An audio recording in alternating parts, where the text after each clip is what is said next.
Help करो चल संभाल के आराम से।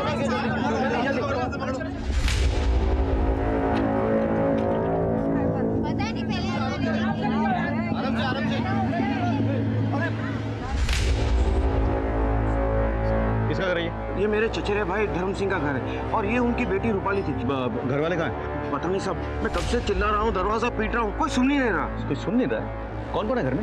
भरा पूरा परिवार है, बेटे बेटियां बहुए बच्चे सब है। लास्ट टाइम कब देखा था आपने? कल रात को देखा था।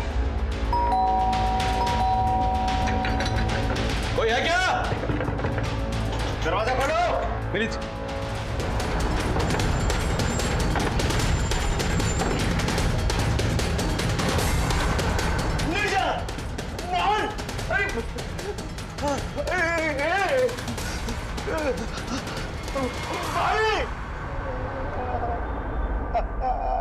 किसी को नहीं छोड़ा।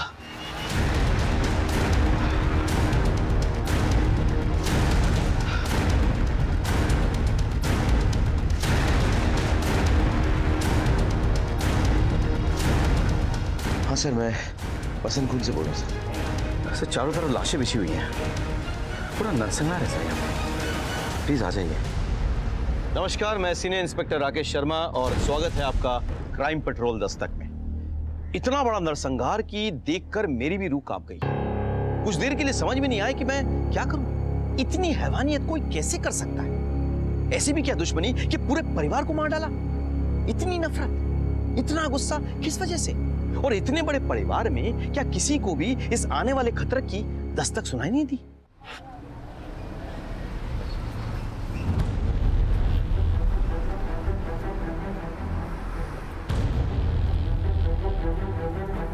सर बोलो। Bad scene sir, very bad scene. संभालो अपने आप को। पानी लाओ कोई। क्या हुआ? क्या है? देखो क्या बताया सर, बहुत सारे क्राइम सीन्स देखे सर, ऐसा नहीं देखा। 10 लोगों की हत्या कर दी सर। 70 साल के बूढ़े से लेकर 7 महीने की बच्ची बेरे में से मार डाला सर। यहाँ से इस खिड़की से एक लड़की को नीचे फेंक दिया सर। चलो देखते हैं। सर ये बड़ी बेटी नीरजा। Real sad.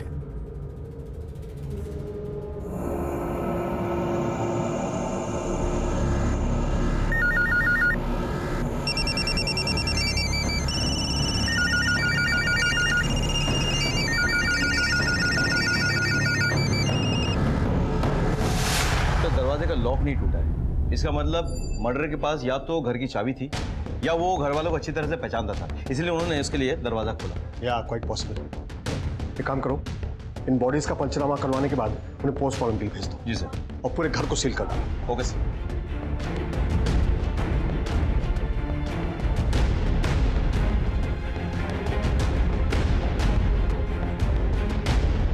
कोई है यहाँ जो इस परिवार वालों को जानता है? जी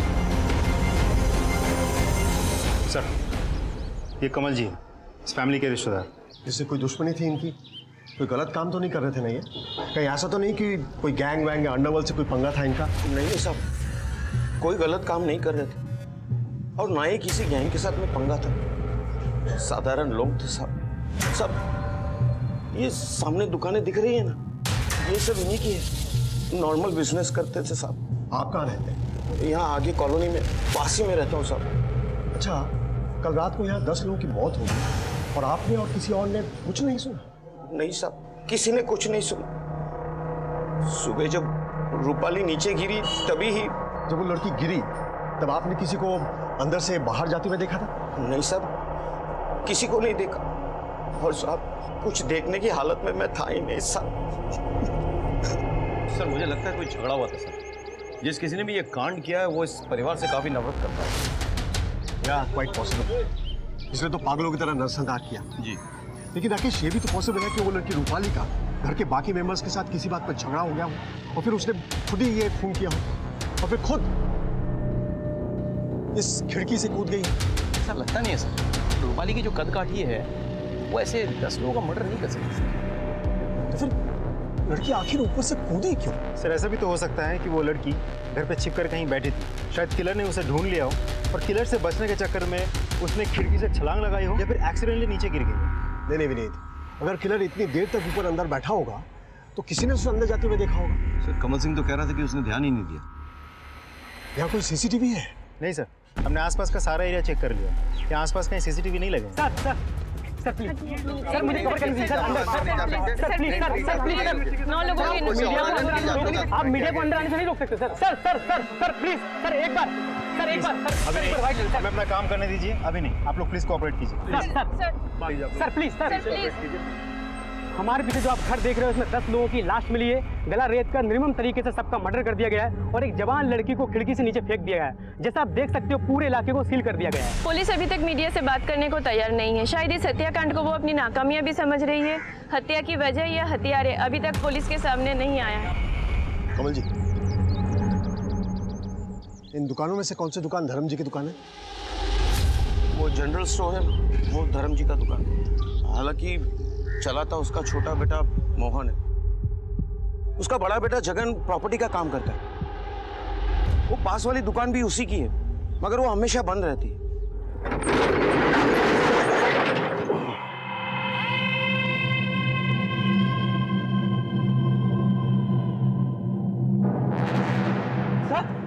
क्या हो गया? ताऊजी क्या हो गया? ताऊजी पुलिस को आइए, बताओ ना ताऊजी। चंदू कौन हो तुम? सब ये चंदू है। धर्म के यहाँ काम करता है और साथ में घर में भी काम करता है। हमारे गांव का ही है। कुछ साल पहले धर्म ही इसे गांव से लेके आया था। तुम रात को कहाँ थे? अब हम तो यही थे, हम दुकान में ही सोते हैं। ताऊजी हुआ क्या है बताओ ना। बताएंगे पुलिस स्टेशन में बताएंगे। Rakesh, this case is very sensitive. मुझे पल पल की खबर चाहिए, okay? Keep updating me please. सबको मार दिया, लेकिन हम लोगों ने क्या बिगाड़ा था किसी का? चंदू पानी पी।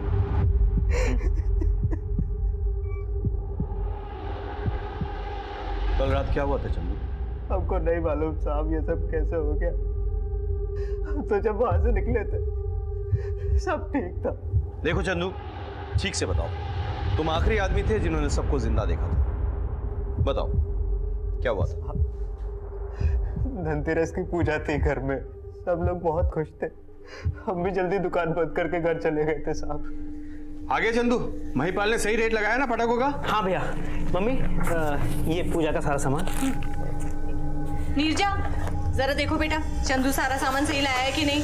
क्या माँ, सब काम अपनी बेटी से ही करवाओगी? अपनी बहू से भी कुछ करवा लिया करो। अच्छा मम्मी जी, हम तो रोज ही काम करते हैं। दीदी तो कभी कभी आती है।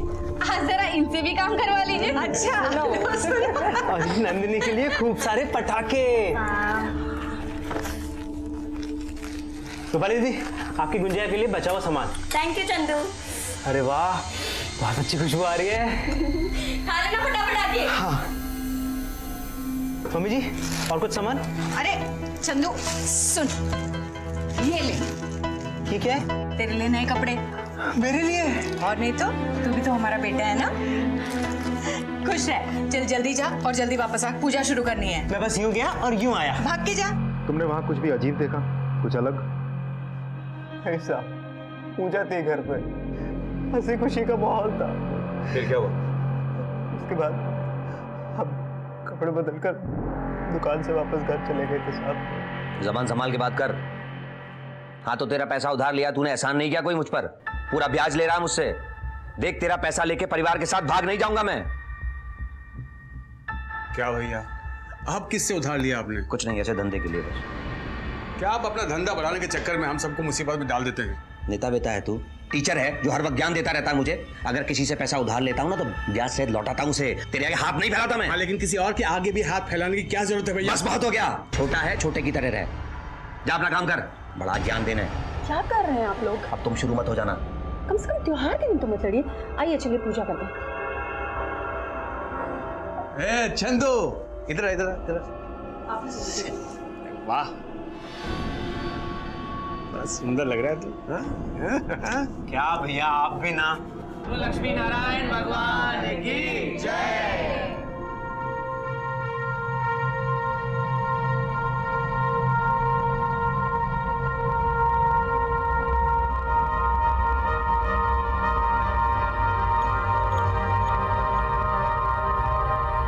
चलो चंदू, अब सबको बहुत भूख लगी होगी, है ना? मैं जल्दी से कपड़े बदल कर आता हूँ। जा, जल्दी से जाके फिर भाभी की मदद कर। जब कपड़े बदल के तुम घर पहुंचे तो क्या देखा वहां पे तुमने?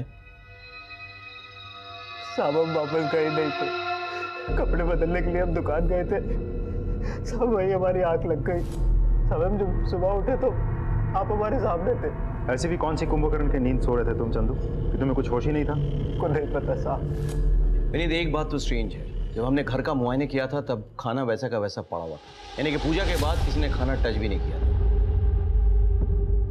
ऐसा क्यों है चंदू? हमको नहीं पता साहब। ये जगन फोन पे किससे बात कर रहा था चंदू?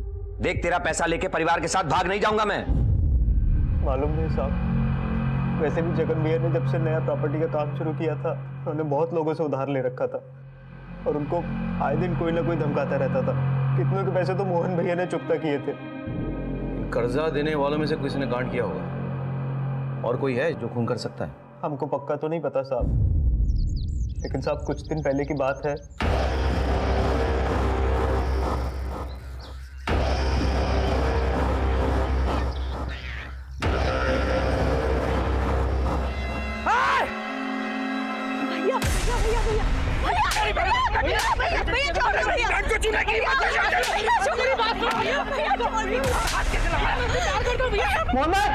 मोहन भाई, चंदू, मोहन भाई, वो जगन भाई रूपाली दीदी के दोस्त को बहुत ज्यादा मार रहे हैं। हाँ, बाहर कहीं जल्दी चलिए, कहीं आइए, जल्दी आइए। जगन भाई तुम रुकिए। जगन में क्या कर रहे हो? इसने 20 सड़क पे मेरी बहन को छुआ है। जाइए, रुक जाइए। भैया ऐसा कुछ भी नहीं है, मयूर मुझे से छोड़ने आया था। कौन है ये? हाँ, मैं और मयूर एक दूसरे से प्यार करते हैं और शादी करना चाहते हैं। भैया आप लोग बड़े हैं, इसका मतलब ये नहीं कि आप कुछ भी बोलेंगे। हम लोग बालिग हैं, हम लोगों को आप शादी करने से नहीं रोक सकते। आप तुम जा सकते हो, जरूरत पड़े तो फिर बुलाएंगे तुम्हें।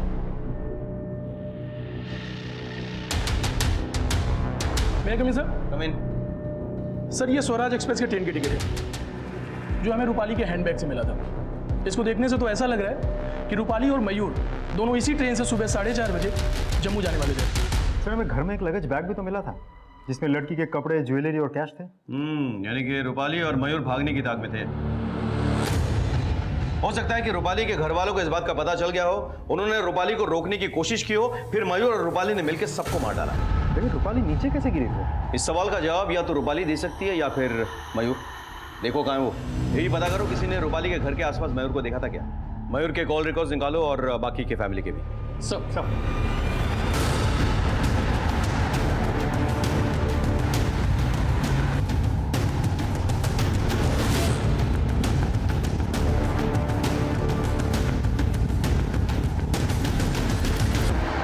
अरे भाई साहब सुनिए जरा, मयूर यहीं रहता है? जी हाँ, मयूर यहाँ मेरा किराएदार है और मैं इस घर का ओनर। यहाँ तो ताला लगा हुआ है, मयूर है कहाँ? कल रात से अपने दोस्तों के साथ शिमला गया हुआ है और कहा कुछ 2-4 दिन बाद ही लौटेगा। मयूर के दोस्तों के फोन नंबर्स होंगे आपके पास? एक शायद देखता हूँ मैं। देखिए जरा। हेलो डॉक्टर, अच्छा रूपाली को कब तक होश आएगा? कुछ कह नहीं सकते इंस्पेक्टर, ऊपर से गिरने की वजह से मल्टीपल फ्रैक्चर्स हुए हैं और सर पर भी बहुत गहरी चोट आई है और हम किसी तरह ब्लीडिंग कंट्रोल करने की कोशिश कर रहे हैं। अच्छा, अगर उसे होश आए तो प्लीज मुझे इन्फॉर्म कर दीजिएगा। Okay inspector, sure. Thank you. Sir, उस रात कोई भी ऐसा इंसान नहीं मिला जिसने उस एरिया में किसी संदिग्ध इंसान को देखा हो।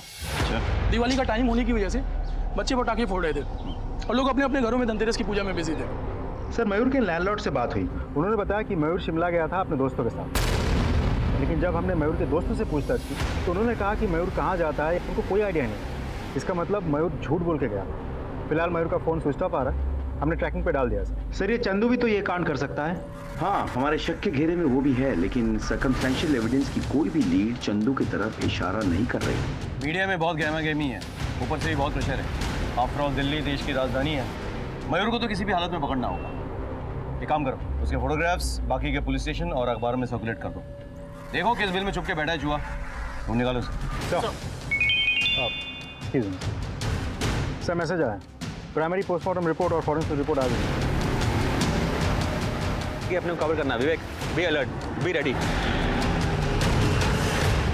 Sir, sir Raju ji, sir 11 लोगों की इस हत्याकांड के बाद दिल्ली पुलिस की तरफ से कोई अपडेट नहीं मिला है। क्या कर रही है पुलिस? देखिए, हमारे सीनियर इंस्पेक्टर राकेश शर्मा खुद इस केस पर काम कर रहे हैं और बहुत जल्द हमारे हाथ में सबूत लग जाएगा। फिर मैं खुद मीडिया को बुला के सब कुछ अपडेट करूंगा। Till then excuse me please. लेकिन अब तक क्या हो रहा है सर? कोई तो आपको सबूत हाथ लगाओगा।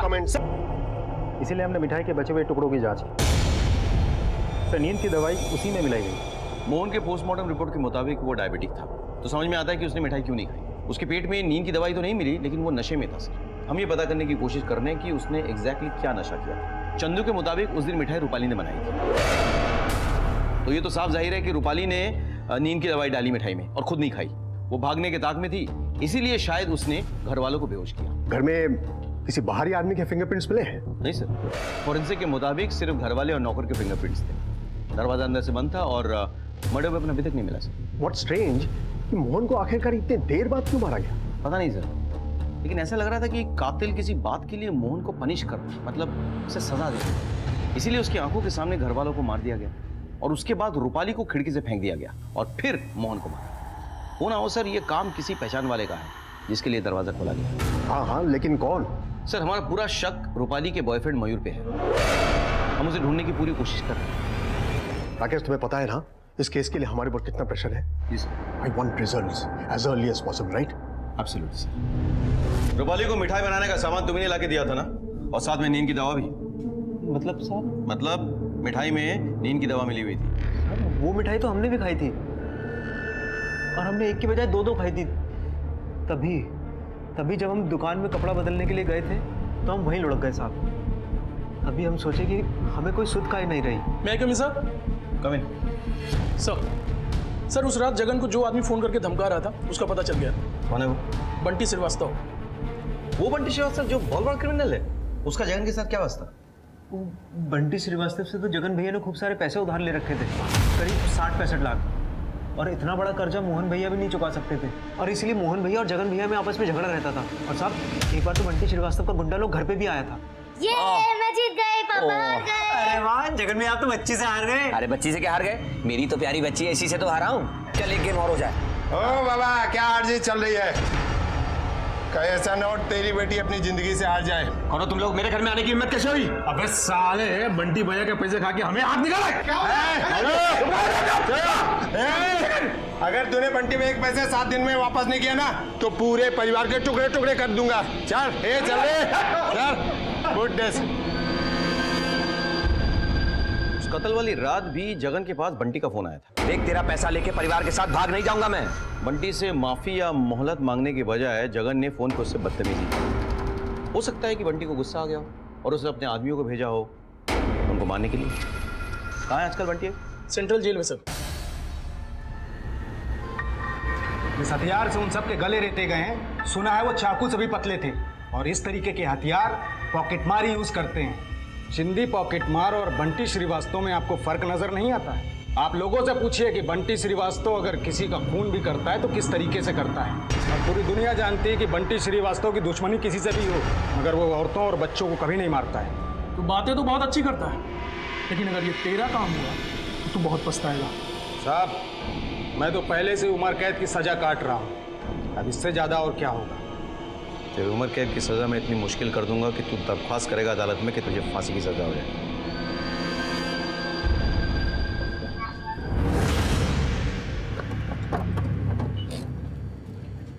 मुझे पता था बंटी श्रीवास्तव से ऐसी जवाब मिलेगा। सर, बोलिए। मेरा नाम प्रेम है, मैं निर्जा का पति हूँ। मेरे कपड़े का बिजनेस है, उसी सिलसिले में मैं नेपाल गया था। सर, अभी लौटा तो मुझे ये पता चला। जिसने भी ये किया वो हमारे यहाँ तो बच नहीं पाएगा। तो मैं आपसे कुछ सवाल कर सकता हूँ? जी सर। आपका परिवार में किसी के साथ कभी कोई पंगा हुआ था? नहीं सर, कभी कोई पंगा नहीं हुआ था, लेकिन 1 साल पहले जगन भाई ने मुझसे 3 लाख रुपए उधार लिए थे जो वो वापस नहीं कर रहे थे। फिर मैंने यही चीज़ अपने ससुर जी को बताई, इसी के कारण घर में थोड़े तमाशे भी हुए।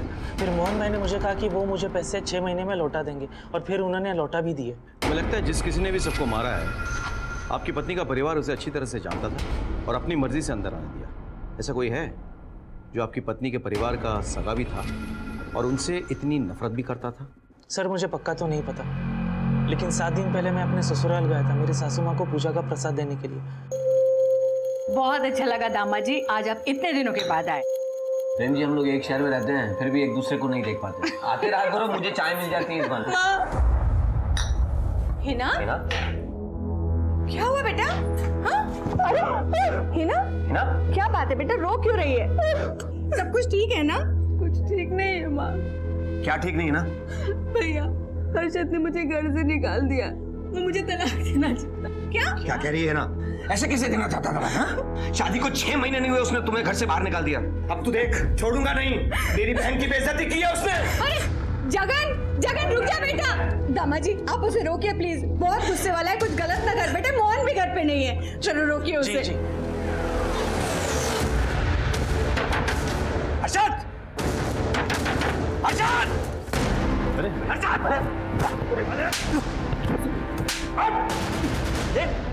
मेरी बहन को घर से बाहर निकालने की तेरी हिम्मत कैसे हो गई? मेरी बात सुनिए, इसमें मेरी कोई गलती नहीं है, इसमें सब हिना की गलती है।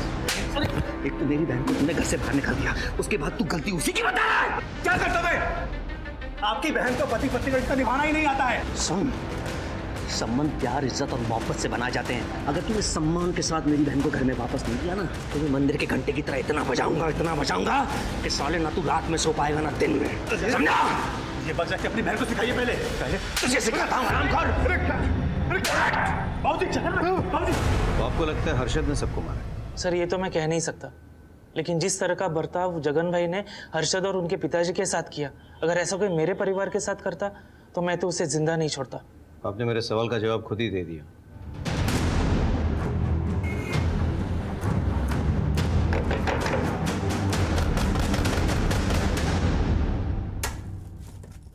जी, हर्षद घर पे हैं?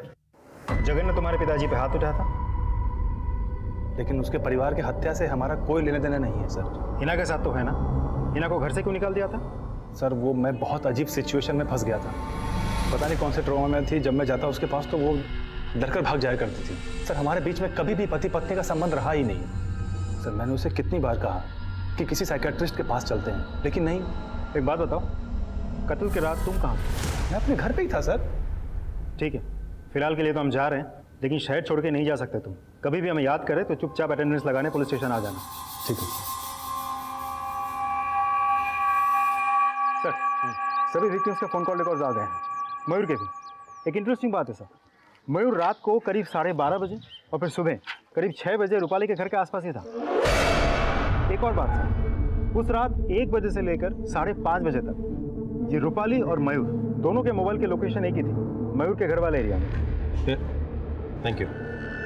मतलब रूपाली ने मिठाई में नींद की गोली मिलाकर सबको बेहोश कर दिया होगा, लेकिन मोहन ने वो मिठाई नहीं खाई होगी। फिर रूपाली ने मयूर को बुलाकर सबकी हत्या कर दी। उसके बाद दोनों बाहर चले गए और फिर वापस आए मोहन को मारने के लिए। तब तो सवाल ये उठता है कि उसी वक्त मोहन को क्यों नहीं मार दिया? और सर फिर रूपाली खिड़की से कैसे गिरी? हो सकता है कि मोहन के साथ उसकी हाथापाई हुई हो और बैलेंस बिगड़ने से रूपाली खिड़की के बाहर गिर गई। या फिर ऐसा हो सकता है कि मयूर को ऐसा लगा कि आगे चलकर अगर रूपाली के दिल में कहीं गिल्ट आ जाए और वो पुलिस को कुछ बता दे तो मयूर फंस जाएगा, इसलिए उसने रूपाली को खिड़की से फेंक दिया। लेकिन सर फिर भी सवाल तो ज्यों का त्यों है, मोहन वो कैसे बच गया? विनीत, इस केस में इतनी धुंध छा गई है कि वो धुंध छटेगी तभी पता चलेगा। वैसे मुझे लगता है कि इन सवालों के जवाब मयूर ही दे सकता है। Yes sir. Hello Rakesh, I have a lead and I am sure it's going to help in your case. मेरे सोर्सेज ने इंफॉर्मेशन भेजी है कि कुछ महीने पहले कमल और जगन के बीच में मारपीट हुई थी। हम पता करते हैं सर।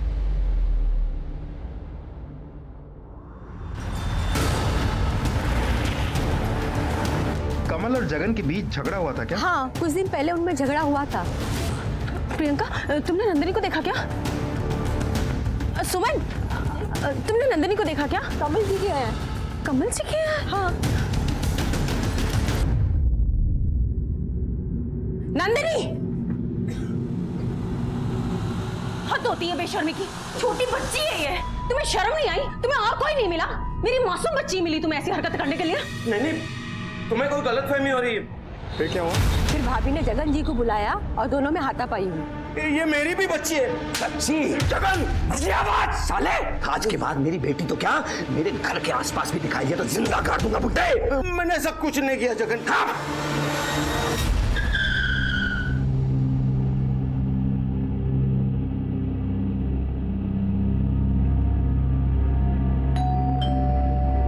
आजकल समय ही कुछ ऐसा हो गया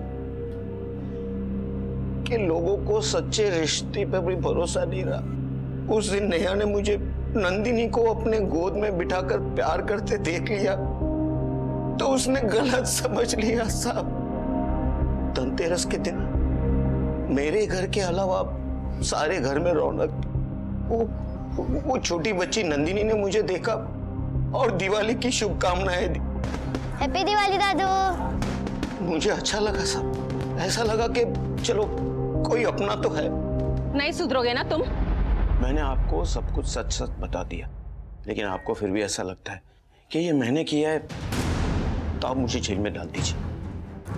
लेकिन साहब आपसे हाथ जोड़कर विनती है, उनके कातिल को ढूंढकर सजा जरूर दीजिएगा। कभी कभी मैं सोचता हूं कि हम किस दुनिया में जी रहे हैं जहां हम अपनों पर यकीन नहीं कर सकते। अब कमल ने नंदिनी के साथ कुछ किया था या नहीं ये अलग बात, लेकिन सच्चाई तो यह है कि आजकल बच्चे अपने घरों में अपने परिवारों के साथ अपने अपनों के साथ सुरक्षित नहीं है। कमल लाख सफाई दे दे, रिश्तेदार होने का रोना रो ले,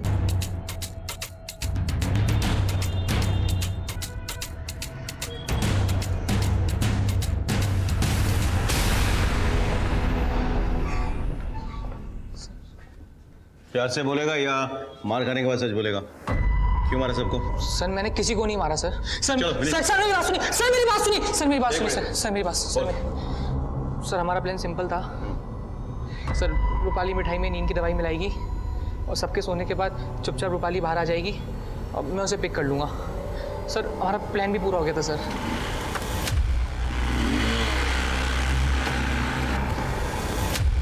रूपाली आई एम सॉरी, हम आज नहीं भाग सकते। लेकिन क्यों?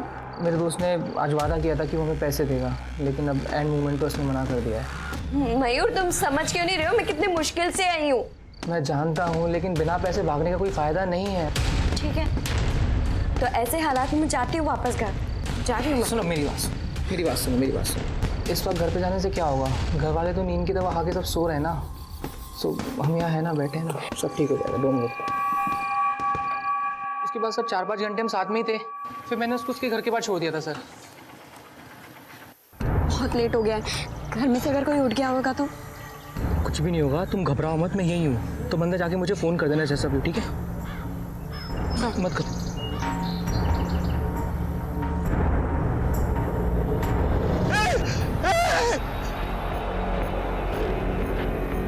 तेरी गर्लफ्रेंड अपनी घर की खिड़की से नीचे गिर जाती है तो भाग जाता है वहां से। सर मुझे लगा जगन भाई जाग गए हैं और उन्होंने गुस्से में आकर रूपाली को खिड़की से नीचे फेंक दिया है। सर मैं डर गया था सर, मुझे लगा वो मुझे मार डालेंगे सर, इसलिए मैं वहाँ से भाग गया।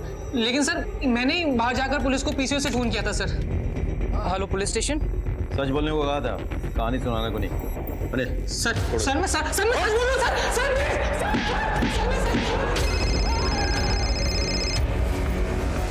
हेलो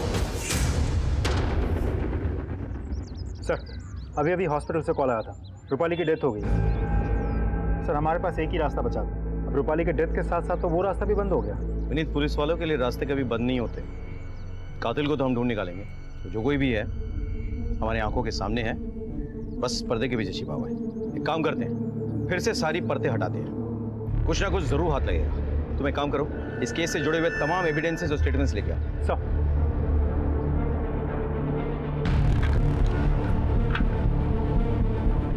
कपड़े बदलने के लिए हम दुकान गए थे, सब वही हमारी आंख लग गई।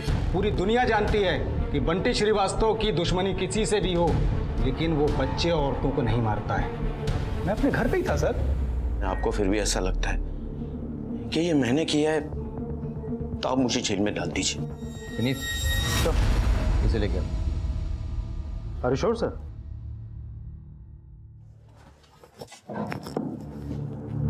हाँ भाई, उस दिन रात को तूने 2 मिठाइयाँ खाए थे ना, इसमें नींद की गोली मिली हुई थी? हाँ साहब, मैं तो जाते ही लुढ़क गया था। और नए कपड़े बदलने का टाइम नहीं मिला था तुझे? हाँ साहब। तो फिर जब सुबह शटर खुला तो तू अपने पुराने कपड़ों में कैसे आ गया?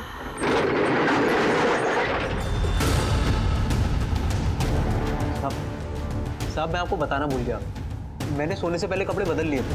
अच्छा अच्छा अच्छा, तो कहाँ हैं तेरे नए कपड़े? पता नहीं साहब। नहीं पता। अनिल,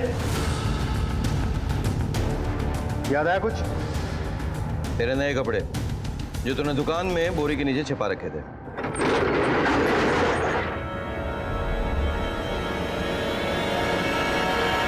चल शुरू हो जा, शुरू से शुरू हो जा, चल। बोलेगा इस? साहब मैं दुकान में कपड़े बदलने के लिए जा रहा था, तब माँ तुमसे तो गले नहीं लग पाए माँ।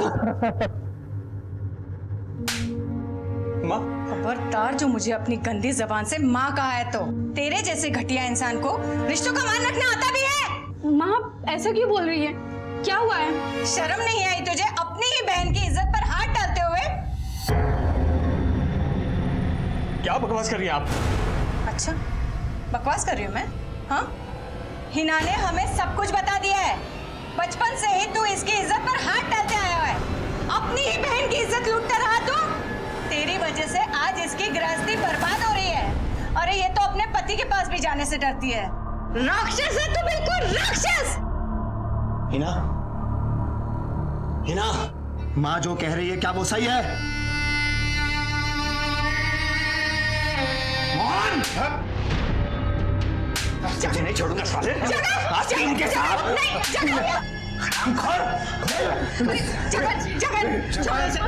गलती इसकी नहीं, गलती मेरे कोक की है जो इस जैसे कमीने को मैंने जन्म दिया। ऐसे घटिया इंसान के साथ मैं भी अपनी बेटी के साथ इस घर में नहीं रह सकती। इस घटिया इंसान के साथ तो मैं भी नहीं रहना चाहती। शी, चाचू आप कितने गंदे हो। चल चल निकल जा। सबका फैसला सुन लिया तूने? सुन, अगर तू मेरा भाई नहीं होता ना तो काट के तेरे टुकड़े टुकड़े कर देता। निकल जा यहाँ से और मनुष्य सूरत कभी घर मत दिखाना। निकल जा।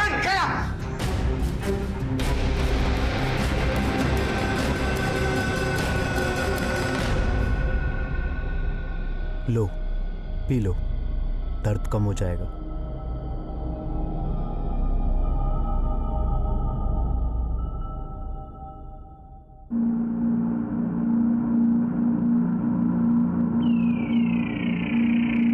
तुम जानते हो ना हम तुमसे कितना प्यार करते हैं। तुम्हारे बिना नहीं रह सकते हम।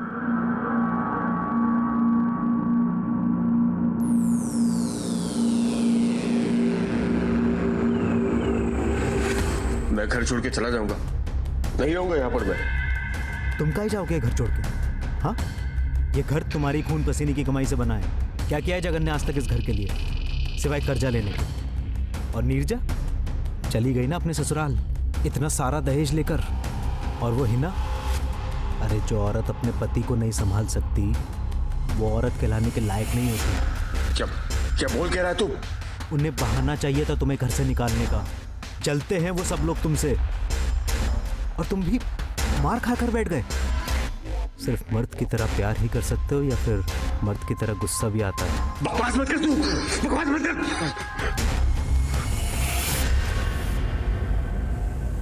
इतने सारे लोग हैं, मैं अकेला उन सब पर कैसे? कुछ नहीं होगा, सब नींद की दवाई खाकर सो रहे हैं। तुझे कैसे पता? रूपाली ने गुंजिया में नींद की दवाई मिलाई थी, हम ही लाकर दिए थे। बताया था उसने कि वो अपने आशिक के साथ भागने वाली है। रूपाली भागने वाली है और तूने मुझे बताया नहीं? ओफो, इस वक्त ये सब मत सोचो, ये सोचो कि यही अच्छा मौका है। अब मारोगे तुम और इल्जाम जाएगा रूपाली के माथे।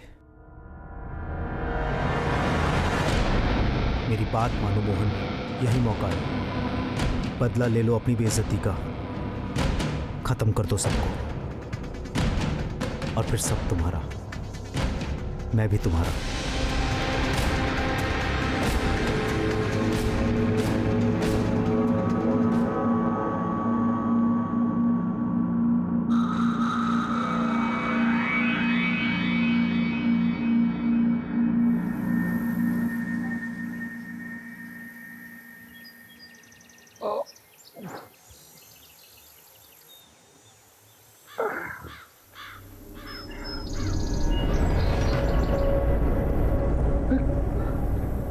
मैंने क्या कर दिया? दीदी, दीदी, मम्मी, मम्मी, तूने मुझे नशे की हालत में क्या करवा दिया? तूने अपने परिवार को मार दिया। एम्बुलेंस को बुलाते, एम्बुलेंस को बुलाते, बचाओगा, एम्बुलेंस को बुलाते। मोहन भाई मेरी बात सुनो, मेरी बात सुनो मोहन भाई। रूपाली घर से भाग गई है, हम उस पर इल्जाम लगा देंगे, हमारे ऊपर कोई इल्जाम नहीं आएगा। पुलिस को नहीं पता चलेगा। पुलिस को बताना पड़ेगा मुझे, पुलिस को बताना पड़ेगा, पुलिस को बताना पड़ेगा।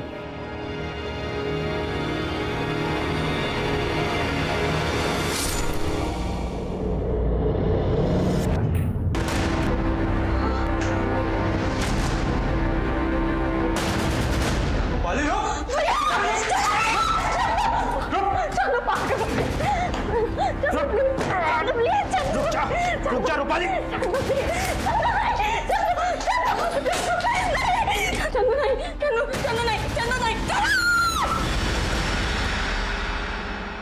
उसके बाद मैं वापस दुकान में गया और मैंने खून वाले कपड़े और कटर वहीं दुकान में छुपा दिया साहब, और आपको झूठी कहानी सुना दी।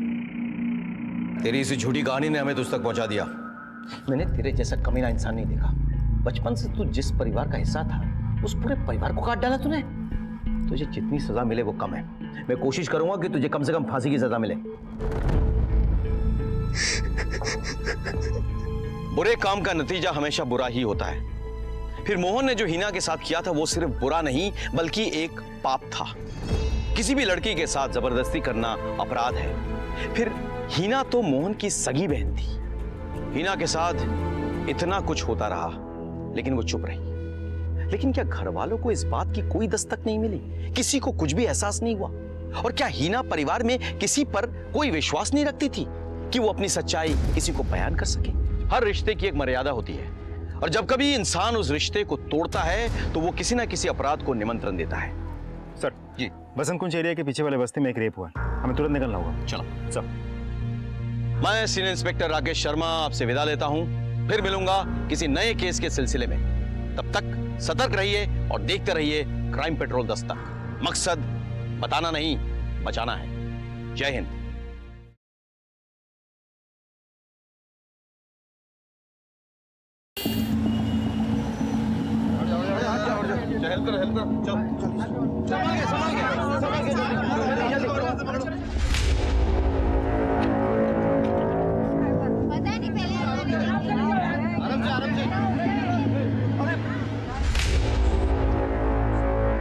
किसका घर है ये? ये मेरे चचेरे भाई धर्म सिंह का घर है और ये उनकी बेटी रूपाली थी। घर वाले कहाँ हैं? पता नहीं सब, मैं कब से चिल्ला रहा हूँ, दरवाजा पीट रहा हूँ, कोई सुन नहीं रहा। कोई सुन नहीं रहा? कौन कौन है घर में? भरा पूरा परिवार है, बेटे बेटियां बहू है, बच्चे सब है। लास्ट टाइम कब देखा था हमने? कल रात को देखा था। कोई है क्या? दरवाजा खोलो प्लीज।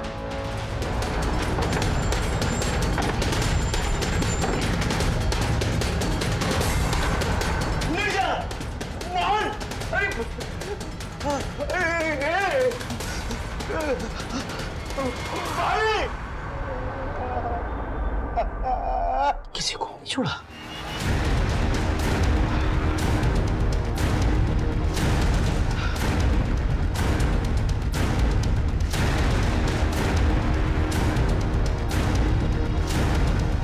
हाँ सर, मैं बसंत कुंज से बोल रहा हूँ सर। सर चारों तरफ लाशें बिछी हुई हैं, पूरा नरसंहार है सर यहाँ पे। प्लीज आ जाइए। नमस्कार, मैं सीनियर इंस्पेक्टर राकेश शर्मा और स्वागत है आपका क्राइम पेट्रोल दस्तक में। इतना बड़ा नरसंहार की देखकर मेरी भी रूह कांप गई। कुछ देर के लिए समझ में नहीं आया कि मैं क्या करूं। इतनी हैवानियत कोई कैसे कर सकता है? ऐसी भी क्या दुश्मनी कि पूरे परिवार को मार डाला? इतनी नफरत, इतना गुस्सा किस वजह से? और इतने बड़े परिवार में क्या किसी को भी इस आने वाले खतरे की दस्तक सुनाई नहीं दी?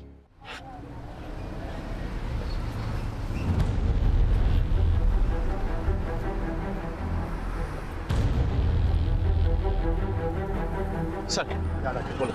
Bad scene sir, very bad scene.